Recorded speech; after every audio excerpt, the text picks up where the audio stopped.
Good morning, everyone. Baron here.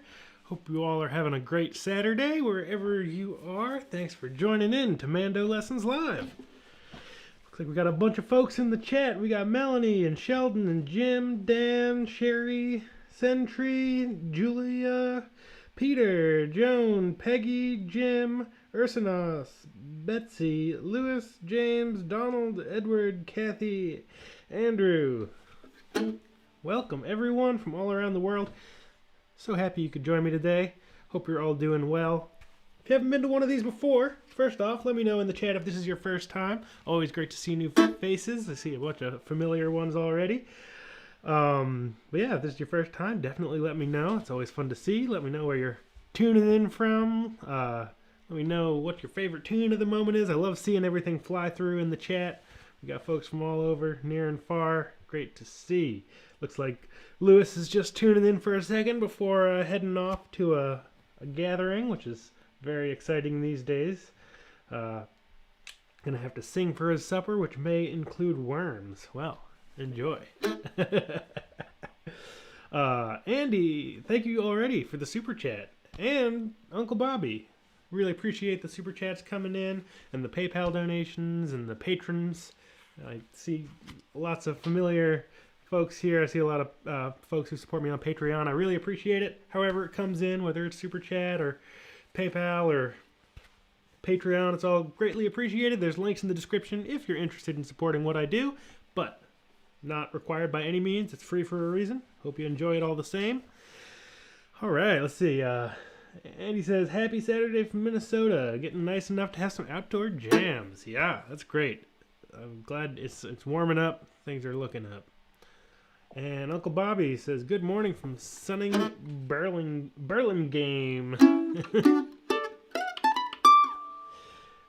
All right, Ontario. Denise, good to see ya.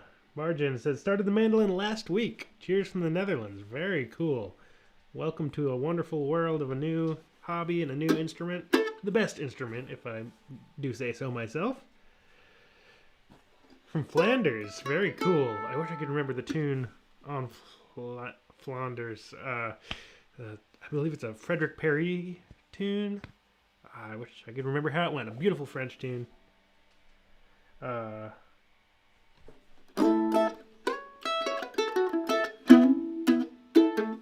right, well, the way these work, if you haven't been here before, is this time is for you. So definitely ask any questions you have. I love hearing what people are working on, what they're struggling with. No question is too advanced. No question is too simple. It's all fair game. I'm happy to play some tunes. I started out there with the tune Jig of Slurs, which is the tune of the week. A Scottish tune with 4 parts. It's a jig, surprisingly enough. The first 2 parts are in D. The second 2 parts are in G. We'll play that at the end of the hour. Somebody was saying earlier, Jim was saying, been trying to learn Jig of Slurs in 1 week. It's been like squeezing toothpaste back into the tube. I actually have a trick for that, which is you take you need 2 tubes of toothpaste, and you glue the caps together, and then hollow out the inside so you can screw them both on. So you have like 2 tubes connected by the cap, and then you can squeeze out of one into the other. That's not going to help you learn Jig of Slurs, but I've never actually tried that myself. It's just something I've heard of people doing, mostly as like an April Fool's joke, to like you cut one of the tubes open and put something else in there, like peanut butter. So people go to brush their teeth and they get peanut butter instead. It's getting real off the rails. But anyway, yeah, Jig of Slurs is a lot of notes to learn in a week. It's like learning 2 tunes that you have to know how they go right next to each other. So it's definitely got a lot going on. All right, cool. Austin, first time here. Oh, from Pownell, right down the road. Wicked. That's great. I lived in Maine for most of my life. I'm now out on the West Coast in Oregon, but I spent a lot of time. Grew up in Central Maine, then spent a lot of years in Belfast. So nice to see old Pownell show up on the chat. All right, Gary's got it made. 88 degrees in California. I agree with Montana Mike. That's too warm for me. What's the tune you started with? That was Jig of Slurs. It's on my website if you want to learn it. A little cooler today here in Riverside. Nice. Jesus Wizard Spatula says I only play my own music. That's cool, man. Everybody, you gotta do what you like. So, by all means. Yeah, an excellent username. Agreed. So, I'll play another tune here. Let the questions come in a little bit. Let me know what you're thinking about on mandolin these days. Gotta stay caffeinated at the same time.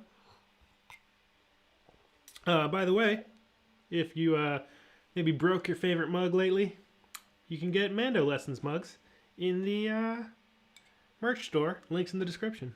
Shameless plug here. Alright, have a good one, Lewis. See you next week. And William from Michigan. Let's see, I'll play an old time tune. Speed the Plow.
A raucous little version of Speed the Plow that I'm going to dedicate and change the name of to Speed the Spatula for a combination of Montana Mike making pancakes and Jesus Wizard Spatula being here in the chat. All right, yeah, we got a big old Michigan crew. I feel like you guys got to start the Michigan Mandolin Orchestra or something, because there's a whole bunch of Michigan folks. Seems to be a little mandolin hub. I feel like you could, what would it be? Michigan Mandolin Mafia. Mando Mafia is already a thing. Put in the chat your best name for a Michigan-based mandolin group, and I'm sure something good will come out of it. And if the name is good enough, maybe they'll start a little group. Yeah, that's a fun tune. Speed the Plow. Usually in cross A for fiddle players, but us mandolin players generally just play at a open or standard tuning GDAE.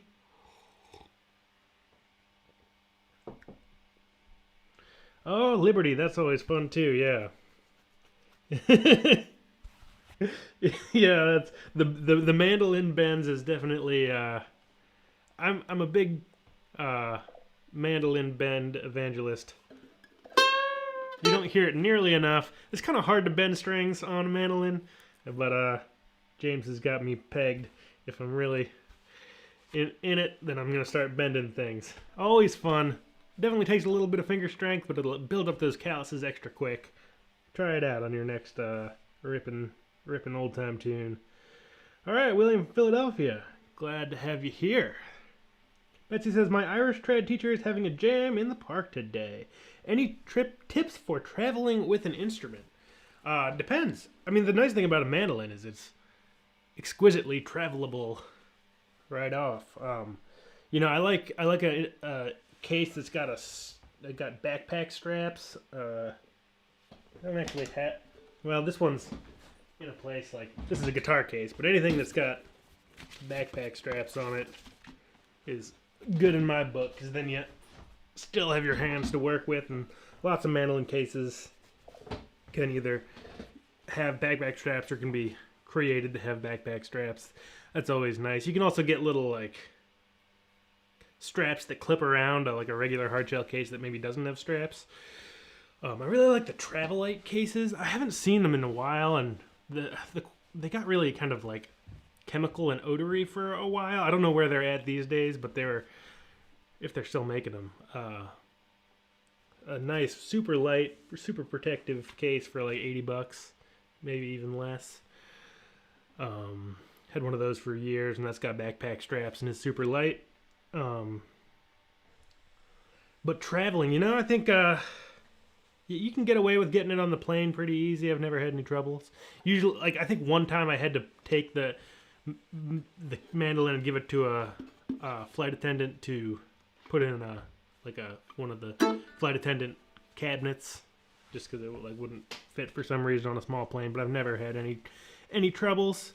You know, don't leave it in a hot car. Don't leave it in a cold car. If you're happy in the climate you're in, your mandolin is probably happy too. So in the same way, you don't want to. If you're overheating, your mandolin is overheating. All right, got the 19-month-old dancing. Glad to hear it. Mostly Michigan mandolins. Enchanted Mitten Mando. Yeah, the Michigan mandolin mitteneers. Lots of good things to have. Hey, Jam Fingerstyle, good to have you here. I got an email coming to you. It's in the list. It's I'm always behind on email, so apologies for anyone waiting on an email from me. They take a little while.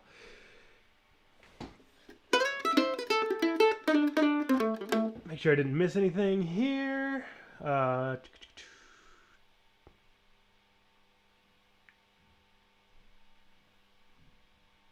Awesome. Austin's been playing mandolin about a month. Everybody put in the chat how long you've been playing. That's always fun to see. Yeah, the nice thing about mandolins is, I think, because they're so travelable, you can have them with you wherever you go.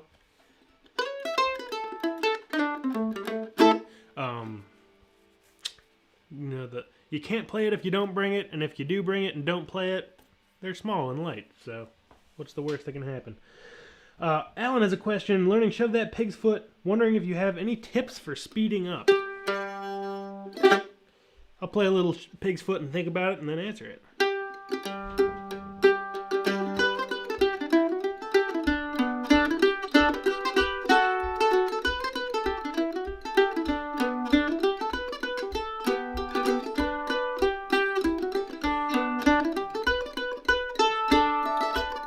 Oh, there was another question that I missed, but I just remembered it.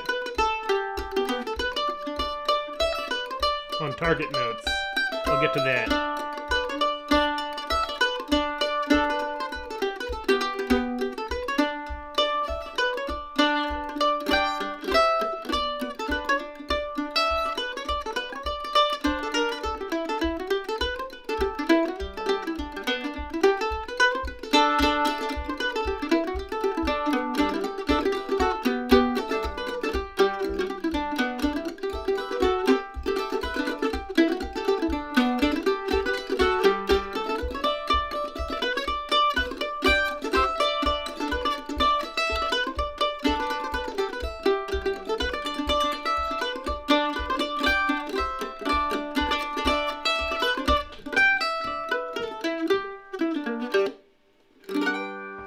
a little bit of pig's foot. Speeding up. That's a great question. You know, it's something to think about. Speeding up is it's really kind of a lifelong practice. It's not something that you're gonna be like, wow, all of a sudden I can play twice as fast as I could yesterday.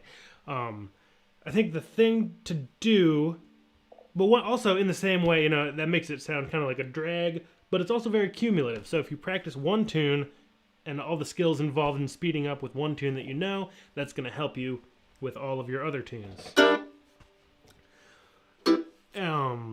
And kind of speed in general.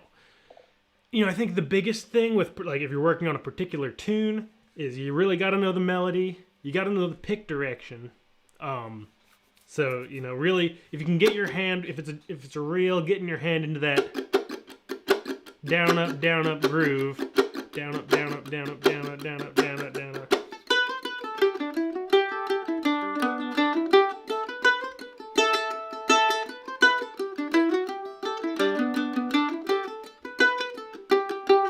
That just sort of allows your right hand to hit a certain level of autopilot that then you can think about your left hand.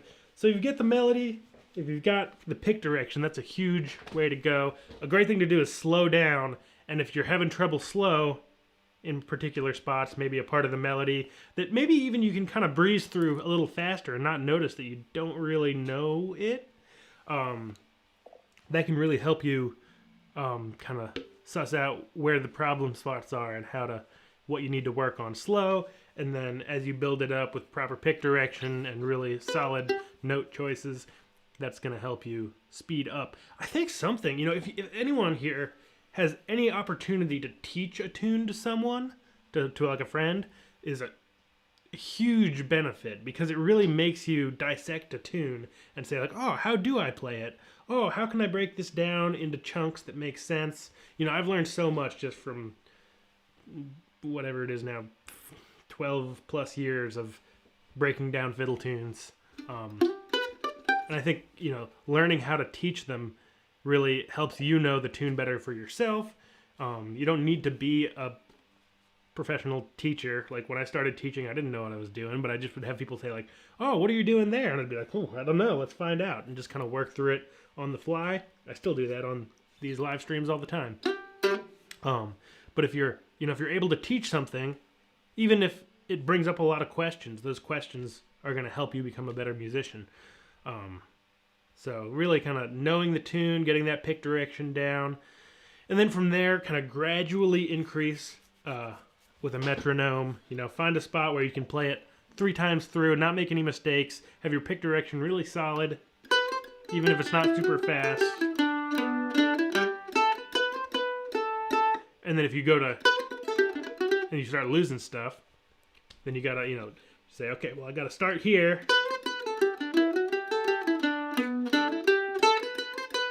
Then speed up to just a little faster. You know, just a couple beats per minute, a little faster. That's a great opportunity to either play along with the play-along tracks that I make. You can also, if you download them, you can change the speed through, or using the website Tune Transcriber. Is a free website that you can speed up and slow down any MP3 you have on your computer. Or playing along with a metronome.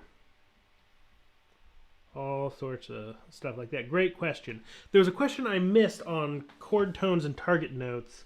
I'm going to back up and find that because that's a great question. Could you talk a little about leading tones in chord changes? So I guess leading, I'm a little fuzzy on my, maybe you're not talking about like, so I think leading tones in chord changes is sort of like little melodic points. So like if you're going from G to C, you have this little melodic moment here because you've got the B. So you kind of have these little melodies of, let's do this. Let's go G, C, D, and we're going to use this D. And then we're going to use a different G shape, 4, 5, 5. So starting out with this one, we're just going to use the bottom 3 strings. We're we're never going to hit the E string. So we have open, open, 2. And then open, 2, 3 is our C chord. And then let's do 2, 4, 5 is our D chord, 4, 5, 5.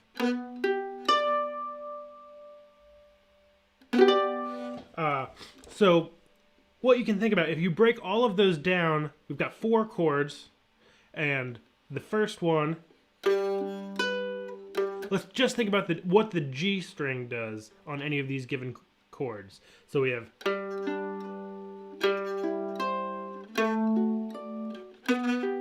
so our kind of G string melody is going bum ba ya ba da ya ba da da.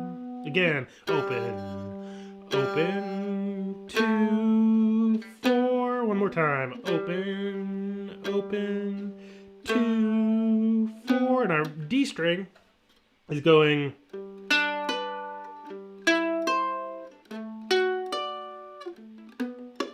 sorry. So our D string again. Oh, sorry.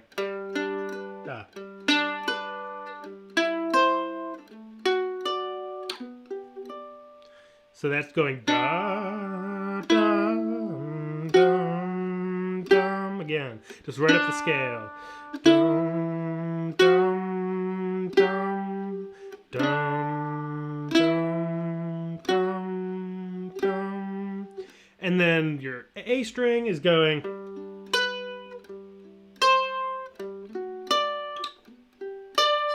So that's going da, dum, dum, dum, dum, dum, dum, dum. So those are all kind of like little melodies that are built into a chord progression. So that's what I think of when I think of leading tones within a chord progression.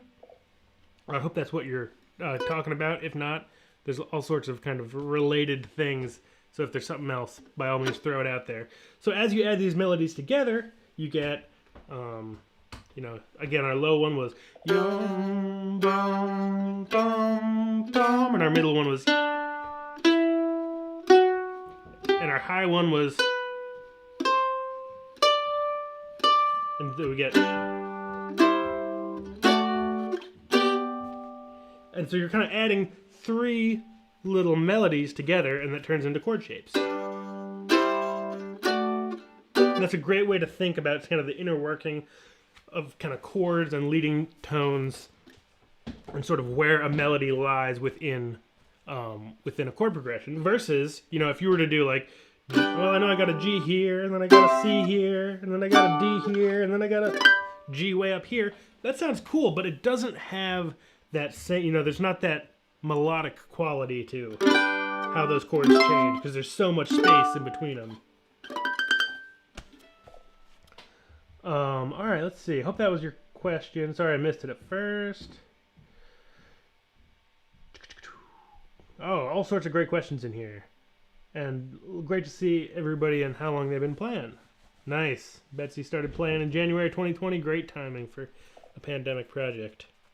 Upper Peninsula Pickers like it. Yeah, guitar is that's what I like about mandolin. It's a pretty comfortable instrument to play, I think. All right, Ryan's been going at 15 years. Really picked up the pace in COVID. Accurate slide practice. My accuracy is so shaky, overshooting or not landing precisely.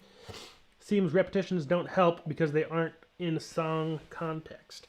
So I think the thing to do is maybe, rather than go full song and rather than go kind of just straight repetition, find a little phrase or a fun little thing. And, anytime you find a phrase with a nice slide in it, like maybe let's do this and I'll make something up. Something like that. So we have O2, slide to 4, open, 4, slide to 2, open.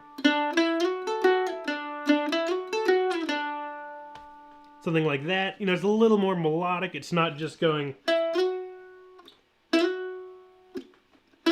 over and over. that kind of loses some context. And maybe you can do that, but then you get back to the tune itself and it's not working. So building little bits, or you can even build out around it.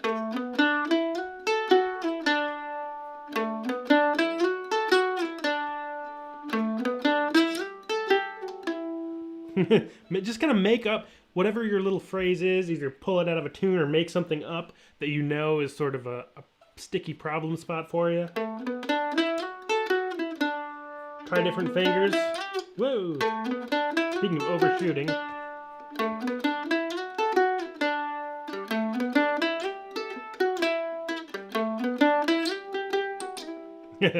I should do some of that practice too. You know, finding the balance, it's a good question because, you know, like really they all have their benefits, you know, really hyper focusing in on the slide itself. There's so many kind of little wormholes? Yeah, sure, wormholes that you can kind of get sucked into. Like, how does your slide sound? Does it sound like this? Like, immediately sliding, or does it hold for a little bit and then slide? That's the difference between, like, and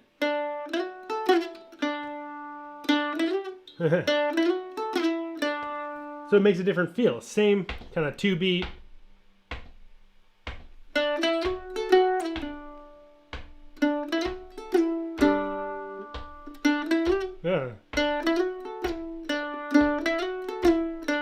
There's so many little things you can think about within a slide. And then at the other end, it is important to be able to just kind of nail a slide in the context of a tune. Drop my pick, extra 10 points for me. But then also finding, you know, a phrase you can work with a slide on. With slides and hammer-ons, I kind of had this little, like, analogy to another physical sensation, which is like pouring water out of a pot on the stove that's got boiling water in it. Like maybe you don't have a tea kettle, so you got to pour right out of the pot into a cup, into a mug. So, you know, if you got a big pot without a lip, if you go too hard, you're going to overshoot and you're going to get hot boiling water everywhere. And if you go too little, it's just going to like dribble down the side of the pot and make a big mess and still kind of get water everywhere. But there's this little sensation of like, I know I really need to like do this. I can't be hesitant about it, but I can't go overboard. I think about that in the same way with slides and hammer-ons. It's like, you know, you don't want to go because that's way overshooting, but you also don't want to go because you lose the tone. You don't get to the note you're trying to hit. Even if you do get to the note you're trying to hit, but you're being hesitant, it just doesn't. You kind of lose a lot of the note value versus still ringing nice and strong when I get there. So just kind of building up that sort of muscle memory, kind of non-musical. I guess it's musical muscle memory, but it's very specific. All right, let's see.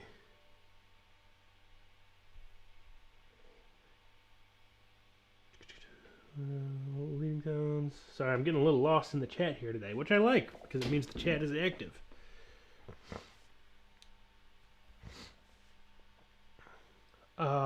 Using the speed up function on Strum Machine, also a great resource to see where my limit is.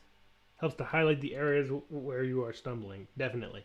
Yeah, however you can, whatever works for you in terms of finding a program or a system, whether it's a metronome or a slowdowner, speed upper sort of thing. There's lots of options out there. And whatever you can do to kind of practice that is great. Recommendations for cheaper than Calton cases for safe travel storage. The case for my Eastman doesn't seem to fit right. It doesn't close all the way, which allows for potential pressure over top. That's a good question. I'm not super super well versed in cases, especially kind of what's out there for. I have a Calton and I have a Hoffy, but those are both like really kind of crazy high end stuff. I really, like I was talking about earlier, Travelite. I don't know if they're even still making them, but if they are, I've liked those in the past. They wear out after a while, but like for I've had them for like 5 years at a time, and they're super convenient. You know, they're super rigid, which is great, but you know, after you beat on them for a while, the foam just starts to get a little soft. But they can take a real beating, and they're cheap. I think they're under $100.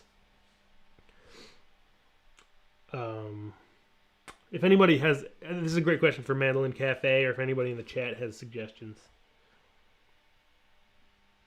Nice. Sentry's been playing 3 years. Wow, I wish I had started when I was 9. I started when I was 12-ish, I think. Yeah, somewhere around there.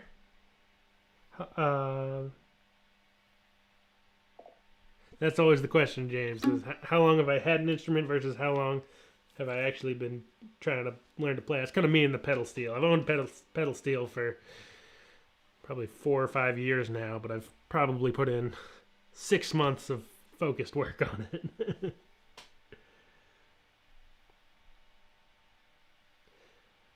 Do you recommend learning chords first or by individual picking and notes? Not sure if that's the best way to ask that.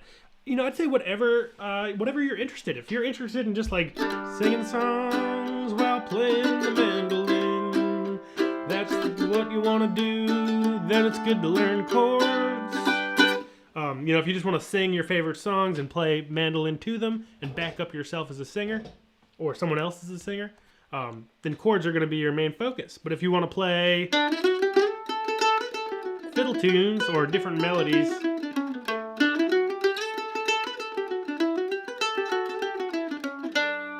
then thinking about picking is going to be helpful.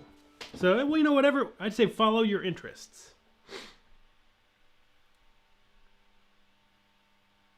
Jesus Wizard Spatula says, I make my own originals. That way no one can tell if I'm messing up as much. I do the same thing.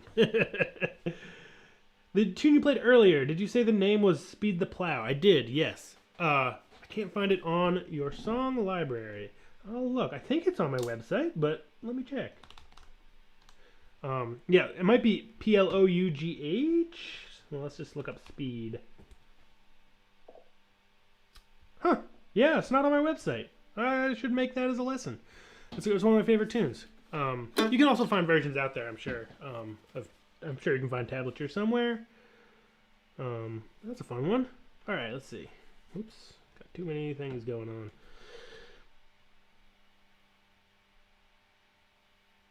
Started 3 years ago from Julia. Very cool.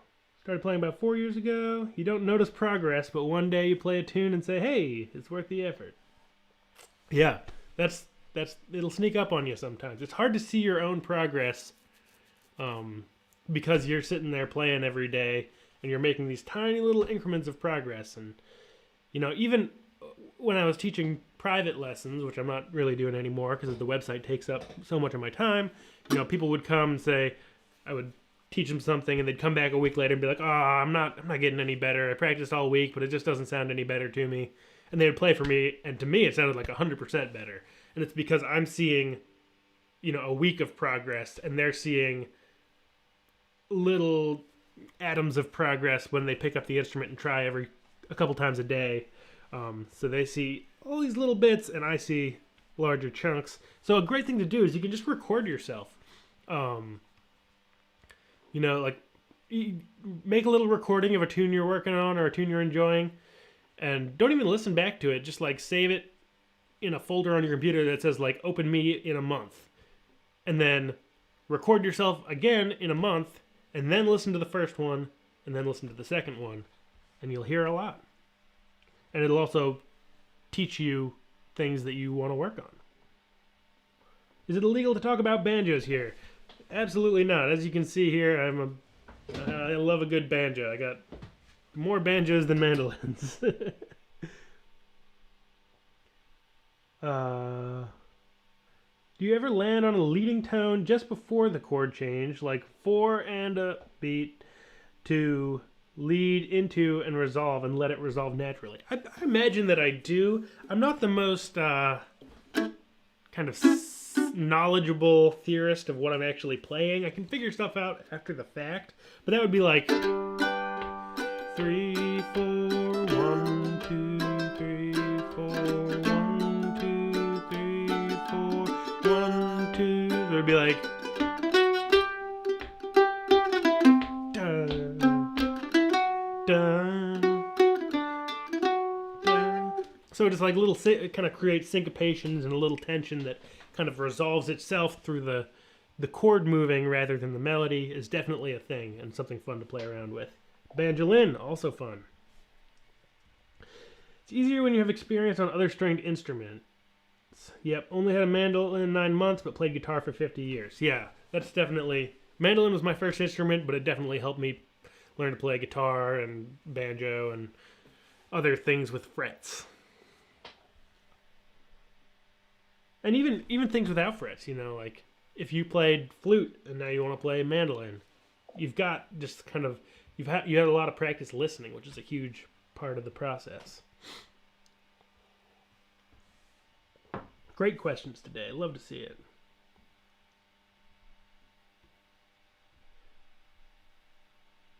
Nice. Jan's got an octave. Glad to hear it. Those are super fun. Some talk about elderly instruments. Definitely check them out.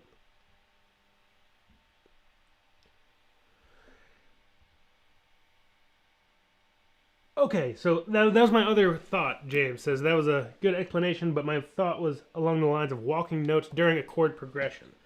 Yeah, so I've been thinking about this. I'm going to make a lesson on this because it's a big part of my improvisation series that I put out, just like the introduction kind of video a couple weeks ago. This is a good time to practice kind of talking through it.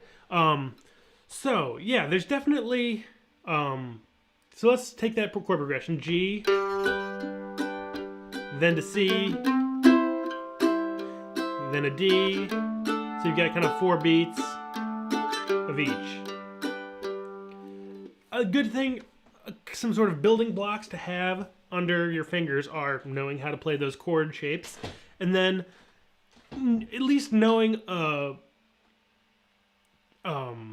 G scale. Even if you don't like know the notes, but you just know that that's a G, like the notes that are available to you is a good thing to know. So you're in the key of G, playing a G scale is going to give you a lot of the notes that are going to sound good. From there, you can kind of approach it by ear, or you can approach it through theory. Just to go through theory first, because then I'll get into playing. You can think through it and say, okay, in the key of G, we have a G, a C, and a D chords. So if I want to land on a note, it's really nice when the chord changes, if you can land on a note that's going to sound good with that chord, and maybe is a little different than something you'd land on a different chord. So you're in G, and you're playing over a kind of G scale, sort of, or notes that work over a G chord using probably notes from the G scale. And then it goes to C. You get a C chord, and you can say, okay, well, what notes are in a C chord? Because those are going to be really solid notes to land on. You've got C, E, and G. And those come from, you take the chord, and you take the first, third, and fifth note of the scale. So in the key of G, you have G, A, B, C, D, G, B, D are the notes of a G chord. C, E, G, C, D, E, F sharp, G, C chord, D, D, E, F sharp, G, A. So you're going along in your, and a lot of that, you know, it's good to think that way, but also you can just feel it like, oh, it sounds good when I hit an F sharp and there's a D chord. So if we've got, let's see if I can do this with my voice. Da da da, da da da. So we start on, it's G, G, F sharp, E, then E and F sharp, E, F sharp, and G. So I'm singing and saying the note. So G, and then as it goes to that C chord, you're gonna say, okay, that E is a nice note to land on because it's in the C chord. So I'm gonna melodically try to move to that landing note of that E. Some people call it target notes. So you say, okay, I gotta hit that E because it sounds good when that C chord comes along, because it's in a C chord. But then I also don't want to just go like dum da da dum da da dum da da dum da da dum da da dum da da dum da da dum da da dum da da dum da da dum da da dum. You can do that, but that's just like all target notes. You're hitting G cause it's in a G chord, E cause it's in a C chord, F sharp because it's in a D chord, and G because it works. It's not gonna clash, but it's not the most melodically interesting thing. So you say, okay, I'm going to start on the G note, and then when that C chord comes along, I need to hit that E. So, like, there's a million different ways. Like, how do you want to get there? You can just walk down the scale. So that becomes yum, dum, da, dum, dum, dum, dum, dum. And that's sort of moving melodically to hit a target note. You can do that a million different ways. Yada da da da da dum, yada da da da da dum.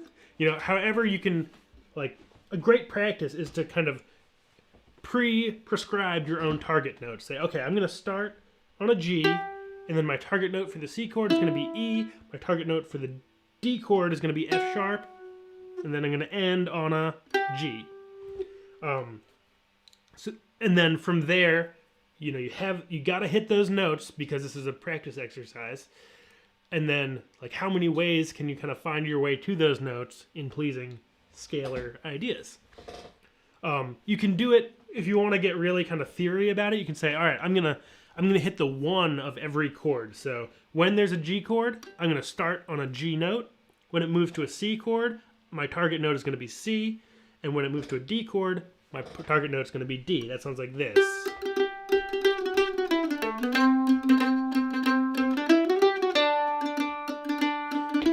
So it's like, you got a G, then it's down to C, then it's up to D, then it's up to G, it's a G, then it's up to C, then it's up to D.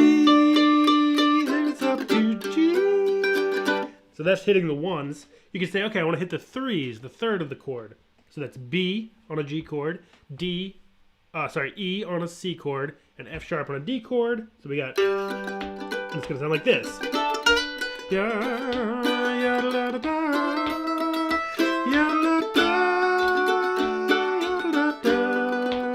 So we got B, then we go to E.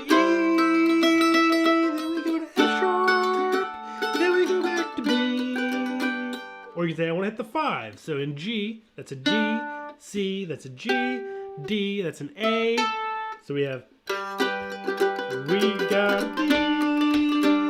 we got a, what is it? G, G, D, then we got a G, then we got an A. Let me see, I didn't do that right. D, then we got a G, there it is. D, then we got a G. Here we got an A, we got a D, it's a D, then we got a G, then we got an A, then we got a D. So those are all target notes. The 1, 3, and 5 are great places to start. As you get into jazz, you can say, oh, I'm going to start with like the major 7.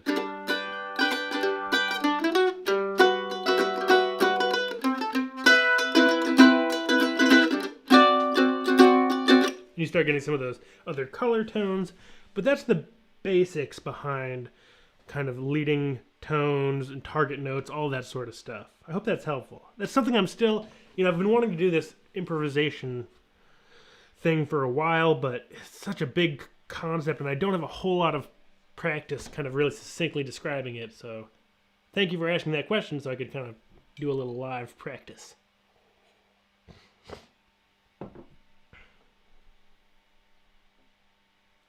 Any idea to enrich backing with chords? There's the bluegrass chopping, different strumming patterns, but any ideas for the left hand? Yeah, add little bass lines, like a guitar. So a very common thing on guitar is to add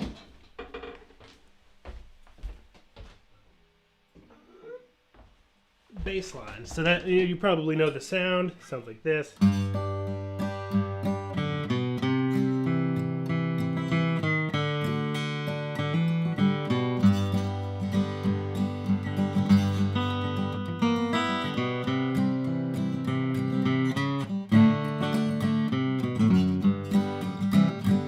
You can do the same thing on mandolin.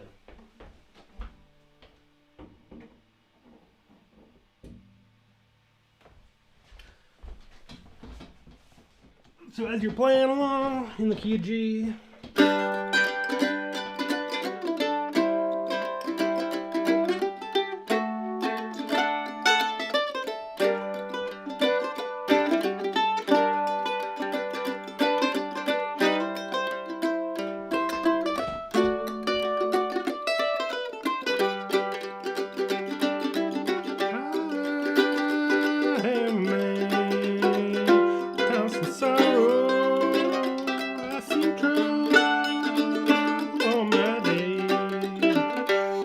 adding little bits of melody in there, kind of bass runs, for lack of a better word, even though it's not a very high-pitched instrument.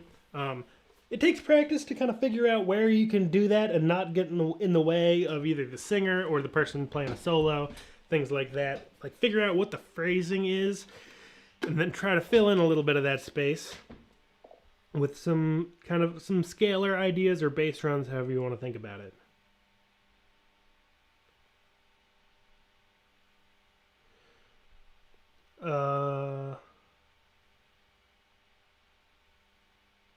Okay, yeah, so Kenneth has in terms of like leading tone, is that sort of 7-to-1 thing. You can also think of it that way. Again, I'm not super great with like what's the leading tone, what's a target note, what's a chord tone, all of these ideas. I understand them, but I get confused which one. It's like the difference between Liberty and St. Anne's Reel and Soldier's Joy. I can't keep any of those straight.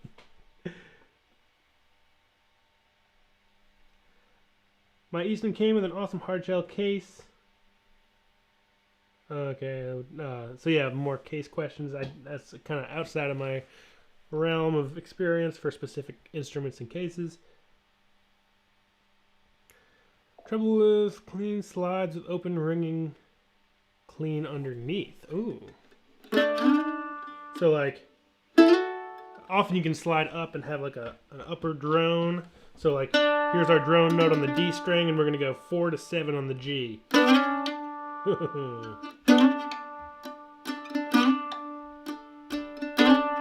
Something like that. That's a good one to really pull out and just focus on really, really closely and in depth. Embrace the theory.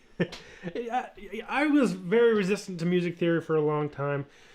I think it's just something, it's like learning to speak another language.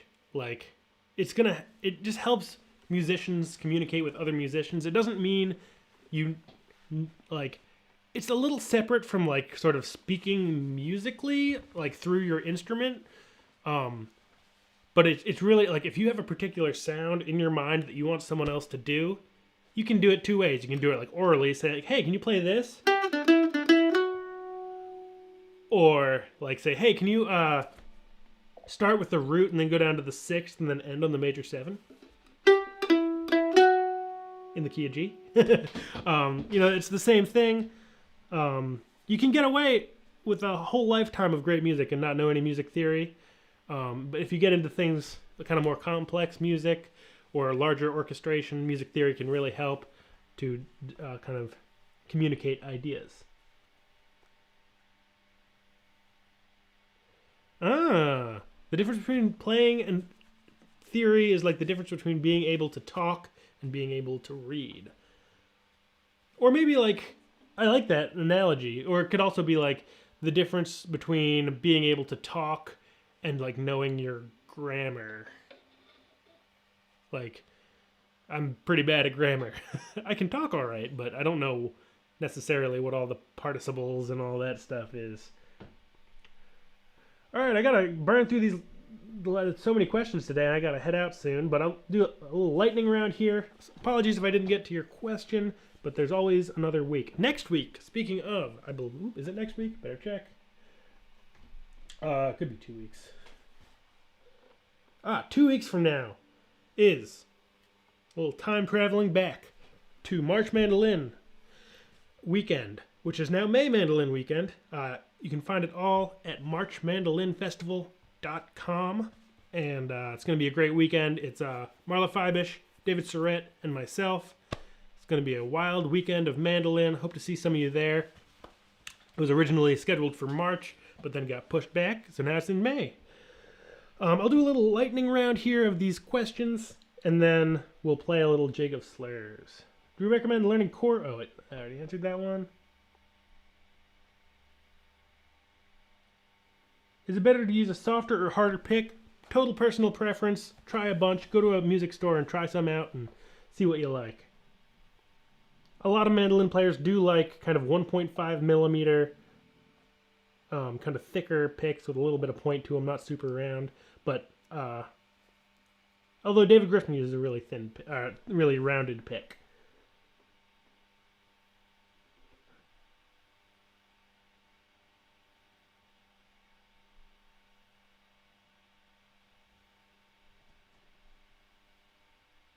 I like walking bass tones and alternating first and fifth. Yep, that's definitely a good way to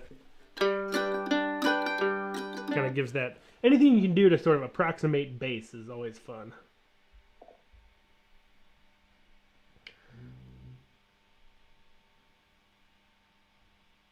Cool. All right. I think I got through everything. Let's play a little Jig of Slurs and then send you all on your way.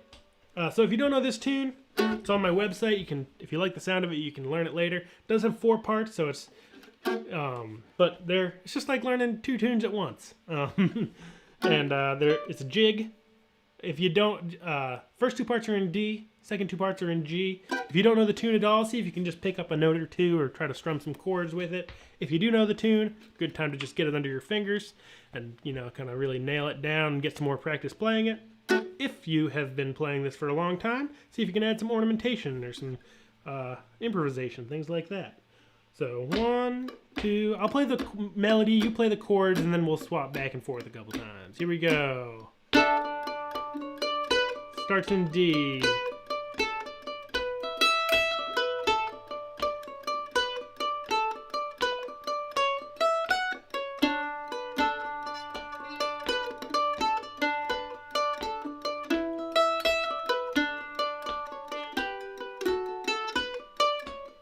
B part.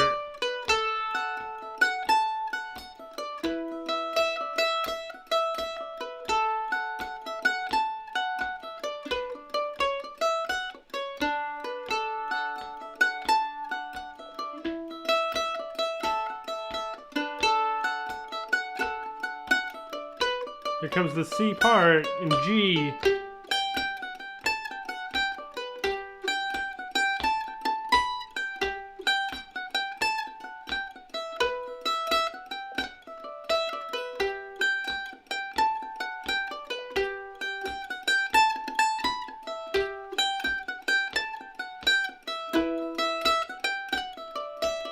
Fourth part. Still in G.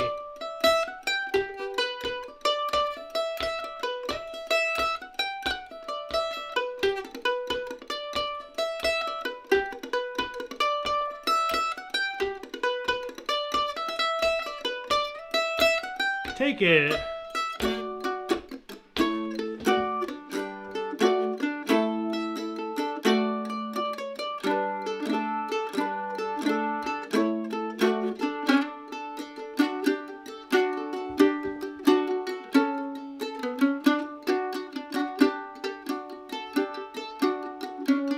B part.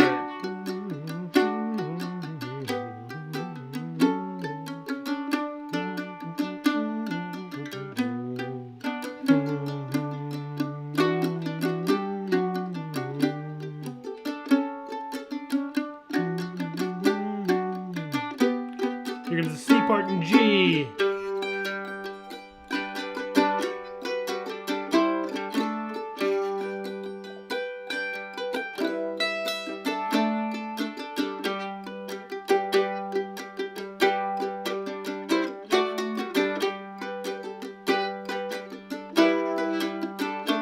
D part.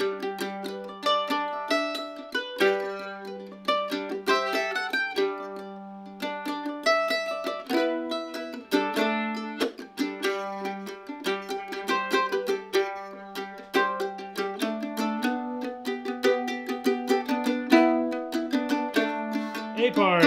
Let's both play the melody.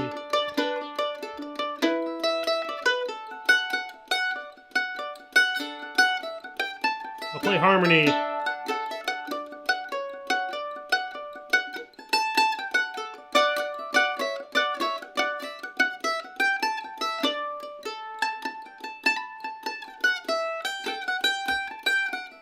This is the B part.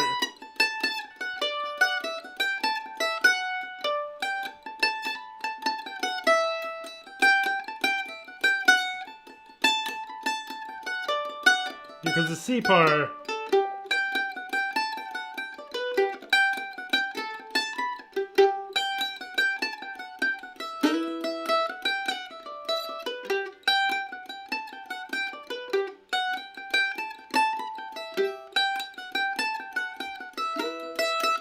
D part.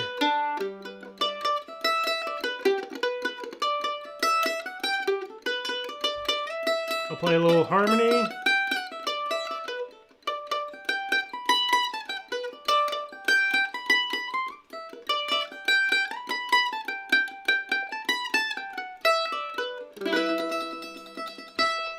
There's a little Jig of Slurs. Definitely a lot of notes in that tune. But if you like the sound of it and you haven't learned it yet, it is available on my website. Thank you all so much for hanging out for the hour. Throw out some tunes you'd like to play next week. I know there was a request last week that I can no longer remember, so if anyone knows what that is, definitely throw it out there and I'll check with my records.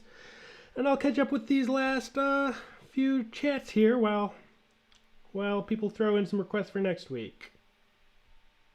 Kitchen Girl. All right, let's do that. Well, let me look up Kitchen Girl anyway. I don't know that we've actually done Kitchen Girl yet, but that was the first one that I saw. Let me look. Oops. Open the wrong thing. Gonna go here. Gonna go to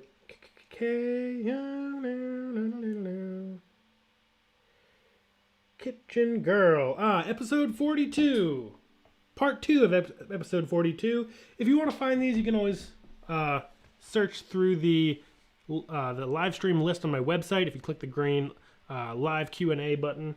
So I'll pass on that one unless nothing else comes up. Dead to the Core, yeah. So David Surratt definitely plays a lot of great Grateful Dead stuff. Thank you. Wow, all kinds of super chats came in while I wasn't looking. Thank you to Terry and Edward and Ryan and JM Fingerstyle. Really appreciate all the support. Like I said earlier, there's links in the description for anyone interested in donating, whether it's through Super Chat, which is its own YouTube thing, but all the same to me. There's also PayPal and Patreon links and merch. Good time to finish off the coffee. So thank you all for the support. It helps me put out new lessons every week and do these live streams. All right, let's see. Kitchen Girl, Wood Choppers. Oh, have we done Wood Choppers? Let's find out. That's a great tune. I don't play that tune all that often, but it's one of my favorites. Wood Choppers Breakdown it is. That's a great tune, especially if I can remember how it goes. Wood. Nope.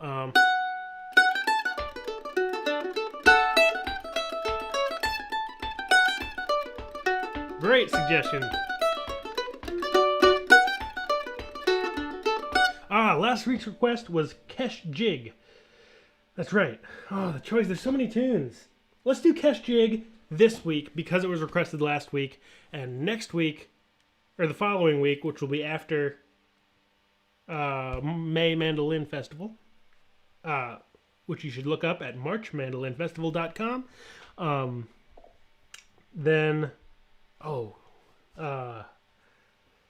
That's a good tune too. So many choices. All right.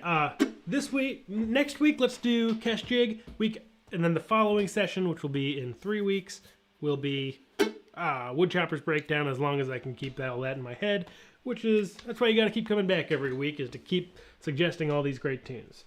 Thank you all so much for tuning in. Have a great Saturday. See you all soon. Have a great week, and thanks for joining in. Have a good one.